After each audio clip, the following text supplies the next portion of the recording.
Continuing on then with the story of my life, chapter 3, what I think I'm going to do now is I'm realizing that there's a lot of terrain to cover here during my high school years that doesn't fit a full 7-year cycle, because the next 7-year cycle goes from the age of 14 to 21, but that includes both high school and college, and I think I want to treat them as, so I'm going to split that into 2 separate videos and treat them as 2 separate episodes.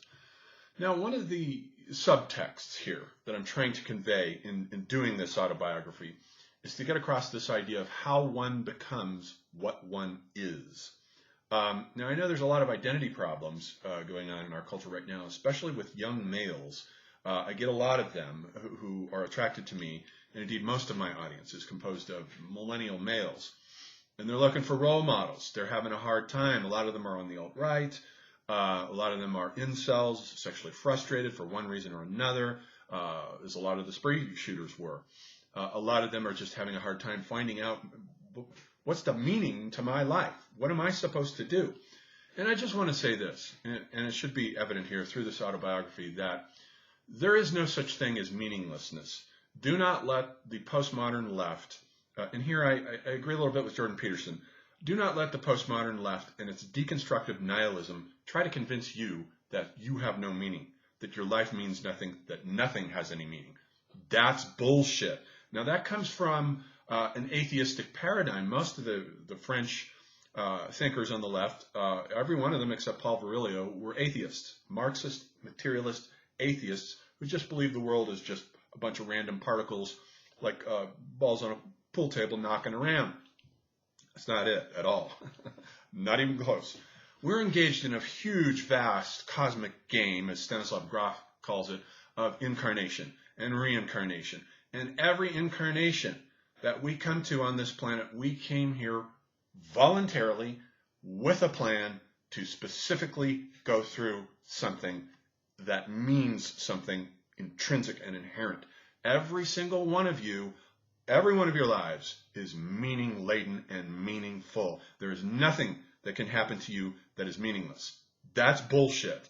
So don't fall for that kind of shit, because that's what leads to a lot of these spree shooters. They wind up thinking that science and its atheism has hijacked the schools, the universities, the high schools, and they wind up thinking life just doesn't matter, so what does it matter if I kill a few people? At least it'll make an impression. Well, yeah, it makes an impression, but you just throw your life away and their lives too, and you're all going to have to bounce back again. So don't do that. Don't do suicide either, despite what I said about my grandfather. Don't fall for that shit. Your life has meaning. Find out what it is, and you'll find it out as you go along. You need good role models. That's one thing that I think these kids right now don't have.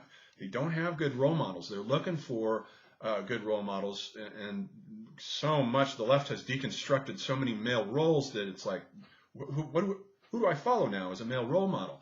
So they're having a hard time with that. But everything is meaningful, as you'll see here as we go along. I did not know, at this point, we're in high school here, I did not know what I was.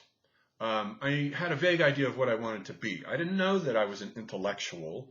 That thought never occurred to me. I had no exposure whatsoever to high culture growing up in Phoenix, megalopolitan, soulless, atheistic Phoenix. So I had no exposure to anything higher than Stephen King and Steven Spielberg. So I wanted to be either Stephen King or Steven Spielberg, a pop trash bestseller writer, which I knew I could do because my skills at writing fiction were getting pretty good, or be a filmmaker like Steven Spielberg. But I was starting to realize I had to let that one go because I don't have a good relationship with technology, and I knew that I would have to be a filmmaker. I just don't get techniques. So I was letting go of that vision. But I knew I was going to be a writer of one sort or another. That much was clear. I didn't know I had an intellect. No one ever told me. It never occurred to me. I was just known as the kid who read books. Nobody else did, except for one other friend, whom we'll get to in a moment, that I met, who also read science fiction and fantasy, and we hooked up. He was a very good friend for a while. So let's get to that then. Now, growing up, I made reference to the kid in the apartment complex who taught me how to shoplift when I was 7 years old. And as I grew up and went through the years all the way up into high school, shoplifting became for us kids growing up out on the streets here. All of these kids were from broken homes, divorces, and bad families. We were all street kids, and we grew up on the streets. And shoplifting became a kind of game to us, and we would try to out-shoplift each other. So we would dare each other to go in and take this item or that item. We'd always take candy bars because we never had any money, so we were hungry. On lunch hour, especially at high school, I'd wind up with no lunch money because I'd spend it all at Burger King on the first day that my mother had given me for the week. But it was only enough for Burger King on the first day.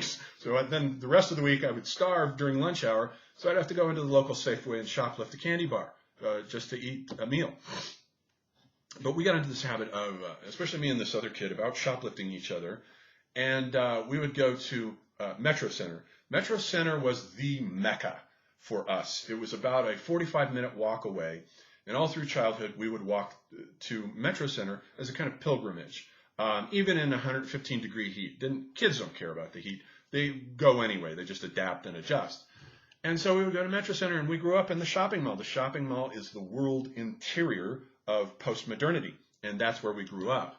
And we stole everything from all the stores. We were stealing left and right, everything, trying to make each other laugh, daring each other to do things. And finally, this one kid, I think, got it down better than anyone else, where he developed this method for just going into like a store, like a bookstore. Let's say he would shoplift books for me. Not that any of these kids ever read. And I'd say, yeah, I want that new Stephen King book. Would you get it? He's like, oh, yeah, sure. And he walks right in, grabs it, and walks right out and hands it to me. Beat that. So he developed this habit of just walking in, casually picking up like a porn magazine, and just walking out with it. You know, no one noticed because there was nothing suspicious about his physical behavior. So I learned that from him. And during that first year when I was a freshman in high school, when I had no friends, what I was doing was I was shoplifting only at one store and only one thing. I'd narrowed it down to that. I would go into the Sears in Metro Center, and I developed a practice of stealing cassette tapes, because cassette tapes at that time were the rage, and they were contained in these long white containers, plastic containers, to try to prevent them from being easily shoplifted. But I found a way to just simply pop the tape out and put it in my back pocket and walk out.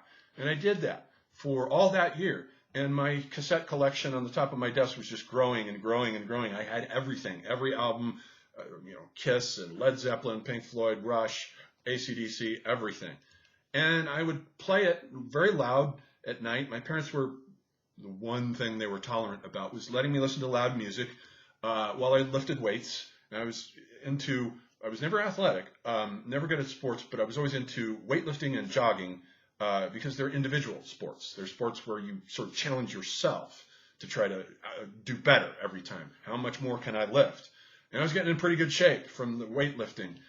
And then one night, there was a kid around the corner, that lived just around the street from me, who was the same age and also went to the high school. Thunderbird High School is where we went in North Phoenix. And he shot himself through the head one night. While I was lifting weights, I found out about it the next day.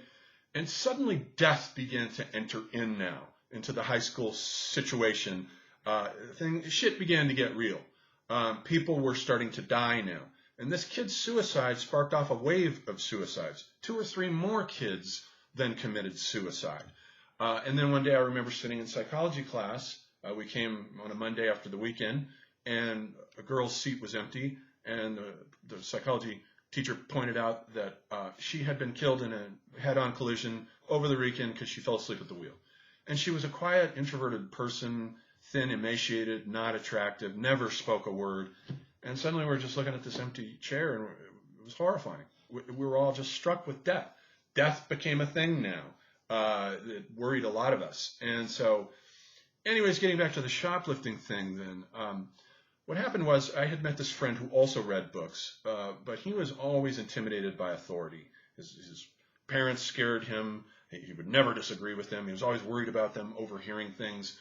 He was very intimidated by authority, and of course I was always the opposite. I could give a shit who's in charge, and I don't give them respect. I don't respect authority figures. I had no good male role models in my life. They were all assholes, so I had no respect, and never have had respect for authority figures as a result of that. So I didn't care. But he was so nervous, and I made the mistake of taking him into the Sears with me one day to show him how much fun this was, and that was dumb because he got us busted. He was so nervous. I popped the tape out as usual, put it in my back pocket, and he was like, "No, I think they're watching me. Look, dude, I'm really scared. I was like, can you just calm the fuck down? Nobody's watching me. I've done this 50 times. But then sure enough, as we're walking out, is the moment we crossed the line into the mall, the two guys came running out and busted us. And then they took us up to the office and they gave us the option of calling the cops or calling our parents. And we chose the latter. And my parents came, my stepdad and my stepdad never had any involvement in my personal life whatsoever. He just kept out of it. There was one of the few times when he came in and did anything. He just picked me up. We went home and my parents never said a word about it. They were dead silent. But that ended my shoplifting career. But I had fun while it lasted. Now, let's see. Meanwhile, I had my first sexual experience now. My first real sexual experience during that period when I was alone, during my freshman year, the summer after it, in between freshman and sophomore years, where I had made a friend in drama class. I think he was the kid who gave me speed, actually. So he was a kid who lived in Moon Valley. And Thunderbird High School, by the way, it's interesting because it's situated right on 19th Avenue in Thunderbird, right in between a community that in Moon Valley is all rich people and spoiled rich kids, and then down in the area where I lived in front of the Shaw Butte Mountain, which was all poor kids, lower middle class and working class family kids. But we were all equally corrupt nonetheless. And we loved to go to the rich kids' houses on the weekends when their parents were gone on their expensive trips to wherever, and we would throw huge epic parties and get hilariously drunk. I think I got my first hand job randomly from some girl at one of these parties. But then my first real sexual experience, though, came when I went with this friend. He said, I can get you a blind date. Would you consider doing a blind date? I was like, I don't know. I'm really specific about the girls that I like. I'm not too sure about a blind date. He's like, no, it'll be cool. She's good looking. Don't worry about it. So I was like, all right, I'll try it. So we drive over to his girlfriend's house. Or maybe it was the blind date girl's house, I think it was. And there was a picture of her on the piano, and I looked at it, and she didn't look too bad. And I was like, yeah, she said, all right, I'll work with this. And then she came out, and indeed she was pretty good looking, not bad at all. And so what we did was we drove over to the kid's house. His parents were out of town, so we drove over there, the four of us. And then at some point we were drinking hard liquor, and this is the first time I ever drank hard liquor. And so we were drinking hard liquor and all sitting around, and then someone said, let's just strip naked and go into the pool in the backyard. This was in the summer, so it was nice and warm out. The pool was perfect. We were like, yeah, that's great. So we all took all of our clothes off, and we dove into the pool, all of us naked, and then my friend and his girlfriend were making out. So I started talking to the blind date girl, just talking casually and so forth, not making any moves or anything. But after a while, we were like, maybe we should go in and take a shower. So we went in and took a shower together and then started making out in the shower. And then we went into the bedroom, and it was there that we gave and received oral sex for the first time. No penetration, no actual intercourse. So technically I didn't lose my virginity. But it was a big deal to me as a kid because it was another one of these threshold crossing moments where you realize you're becoming an adult now. You're not a kid anymore. Of course, you're still a kid, but not in the childhood sense.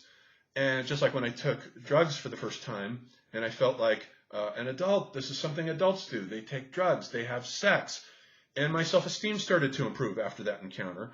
And, there's something I've noted about that's a sort of an unfair thing, an asymmetrical thing about the sexes regarding their sexuality is that a man's self-esteem tends to improve the more sex he has, whereas a woman's self-esteem is the exact opposite and usually declines the more sexual encounters that she has.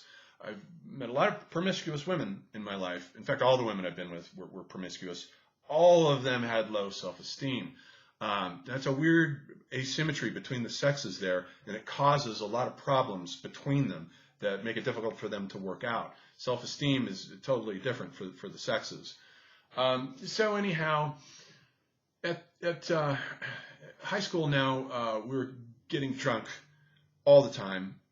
We were skipping classes left and right to drive. We'd go to the apartment complex across the way, and we'd go in there and spend lunch hour playing quarters, getting super drunk, and then going back to class. We'd drive out to a field in between two classes or skip a class we didn't like, drive out to a field and get stoned and sit there and get stoned and listen to music.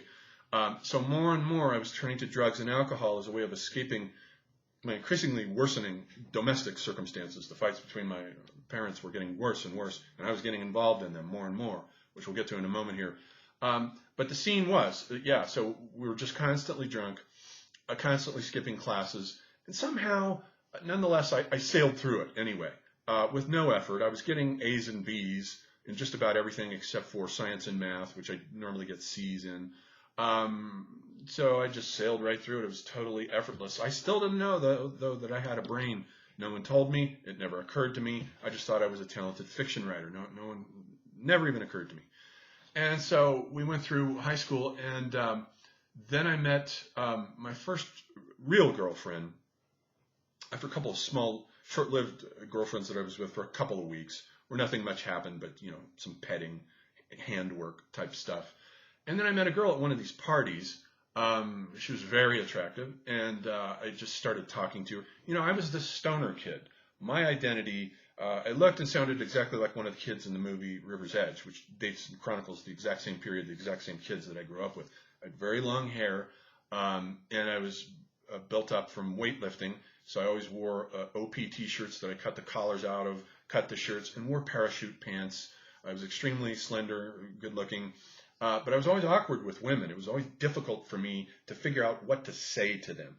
But for some reason, one night at this party, this girl, I just found myself talking to her just naturally. I was a little drunk, of course, but just talking naturally and spontaneously. And pretty soon I was like, hey, yeah, let's go out somewhere on another occasion. And then so we hooked up, and then pretty soon we spent the next 6 months where I would just go over to her house every night. She never came over to my house. I went over to her house every night, and that was part of my escape strategy from getting away from the fights at home that were going on with my parents. So I would go over there, and she was a virgin. She didn't want to have sex because she wanted to save that for our marriage. And so we were planning on getting married, and we were starting to get serious about it. And so mostly all we would do was heavy petting, handwork, hand jobs, and, rubbing through sweatpants and stuff like that. And that's all we do. But at some point, for some reason, and I don't remember what the fight was about, we had a fight that killed the relationship. And I was devastated. This was my first real girlfriend. I had been in love with her. I wanted to marry her. None of that happened. Instead, it was just devastation and chaos. And this was the last year of high school. And so what happened was, within the next few weeks, she hooked up with a guy who was even bigger than me, and more of a bodybuilder, better built, a big, tough street kid guy that I instinctively disliked. And I knew she was going out with him just to goad me, just to be vindictive and get a rise out of me. And it worked because I wanted to fight him. So what happened was, he'd be walking along, and I'd walk and step on his shoe, give him a little flat tire. And he'd turn and look at me. He was bigger than me. He was intimidating, and I was a little scared of him. But he knew I was goading him. And in the classroom, I had a kid that I was talking with, and I'd actually point over at him. And I knew he was sitting directly across with me, the classroom, from me, with my ex-girlfriend. And so I was talking to the kid, pointing at him deliberately and laughing. And the kid would laugh. I was headed for a real fight here. So what happened was, on my way home from the high school, I always had to go past his house, or my girlfriend's house, but he was over there every afternoon, of course, like I had been. So what I did was I bought a butterfly knife at the local T-shirts and things store that was across the street, that was a stoner store that had, Iron Maiden records and Judas Priest and all these kinds of pot pipes and all these kinds of paraphernalia. So I bought a butterfly knife there. And as I was walking home, and I walked past the house, he was there waiting for me, as I knew that he would be. And then we got into it. He started in on me, talking about all the shit that I'd been doing. And I was like, yeah. And pretty soon before I knew it, I saw stars. And I realized that I'd been punched in the face. I didn't even see it coming. And but at the same time, I guess I had stabbed him directly in the palm with my knife. So it went right into his palm, deeply into it, and he pulled it out, and he was like, fuck, that really fucking hurts. And then he walked away. And I was like, I had an aching jaw, and I finished my walk home. And that was that. That was the only fight I've ever been in. I've renounced violence. Despite coming out of a violent family and a violent background, I was never interested in it. So, to continue the story, though, of what was happening at home, where the fights were getting worse and worse. My mother was drinking more and more often. The fights were getting worse. She would cut up all his clothes. What he was doing was going out to the bar every night. That was his line of flight strategy, to get away from her, to go to a bar around the corner, get drunk every night, come back and go to bed. So he was doing everything he could to avoid her, just as I was doing everything I could to avoid them leaving the house every single night. That last year of high school, I was out on the street getting drunk every single night. Oh, and I forgot to recount, before I recount these final fights that were the worst yet, we did LSD. We started doing LSD. We would drive out to the desert in North Phoenix. We'd take LSD.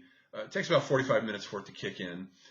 So that gave us time to drive out deep into the desert, where there were no buildings, no streetlights, nothing, total darkness. And we'd just navigate these roads, dirt roads that were out there. We'd stop, and then we'd set up a huge bonfire.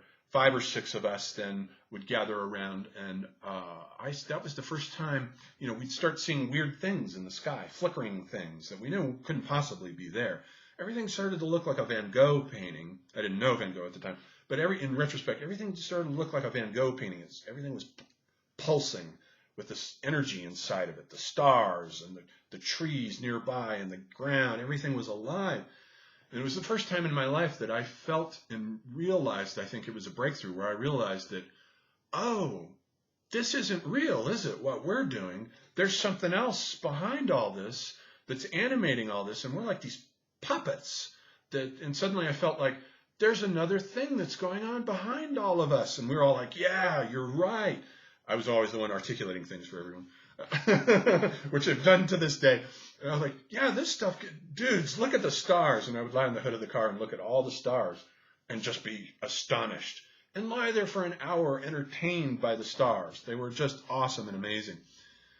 And then I can't imagine, we were drinking on LSD and smoking pot, and then we drive home. And I have no idea how I never drove us back, but the dude that did was really good, because I remember driving back seeing the oncoming traffic as a zone of just glittering prismatic lights, beautiful pulsing lights that looked like they were splayed across the front of the windshield. And I couldn't tell which side of the road we were on, but the dude could, and he got us home, every time. And then I'd go home and lie in my room and finish the buzz, watching my walls melt and liquefy.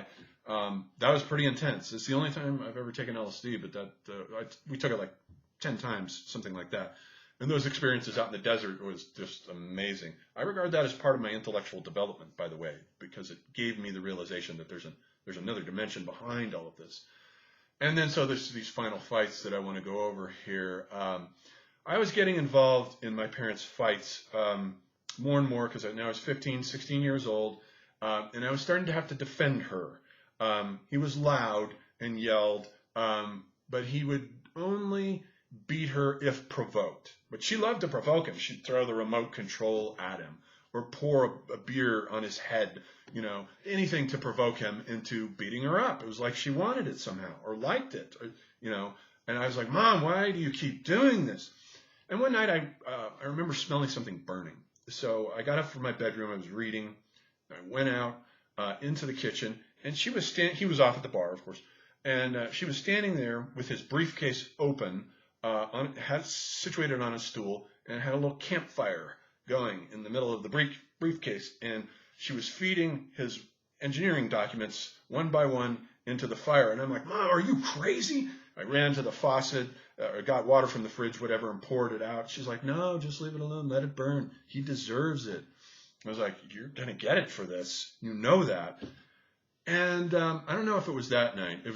It might have been. Either all of this is a blur. It's so traumatic. It might have been that night or another night when things got so bad that I got in between them with a baseball bat. I had a baseball bat, and I was big and muscular at the time, and I got in between them, and I threatened him with the baseball bat, And I said, don't you fucking go near my mother. I'll fucking knock your fucking head off.